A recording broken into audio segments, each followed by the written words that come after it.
சேத்துப்பட்டு தூய லூர்து அன்னை தேவாலயத்தில் புனித வெள்ளி ஆயிரக்கணக்கான கிறிஸ்தவர்கள் ஜெபமாலை பாடியபடி தவ பயணம் மேற்கொண்டனர். சேத்துப்பட்டு தூய லூர்து அன்னை கத்தோலிக்க கிறிஸ்தவ தேவாலயத்தில் புனித வெள்ளியை முன்னிட்டு ஆயிரக்கணக்கான கிறிஸ்தவர்கள் ஜெபமாலை பாடியபடி நெடுங்குணம் மாதாமலைக்கு தவ பயணம் மேற்கொண்டனர். சேத்துப்பட்டு போலூர் சாலையில் உள்ள தூய லூர்து அன்னை தேவாலயத்தில் கடந்த மாதம் திருநீற்று புதன் முதல் இறைவன் இயேசு சிலுவையில் அறைந்ததை நினைவு கூறும் வகையில் 48 நாட்கள் கிறிஸ்தவர்கள் உண்ணா நோன்பு இருந்து தவக்காலம் மேற்கொள்கின்றனர்.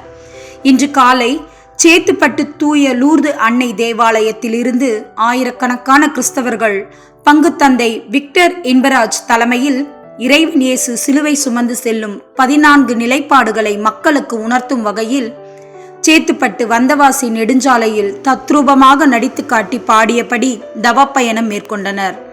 இதனைத் தொடர்ந்து நெடுங்குணம் மாதாமலையில் சிறப்பு திருப்பலி நடைபெற்றது.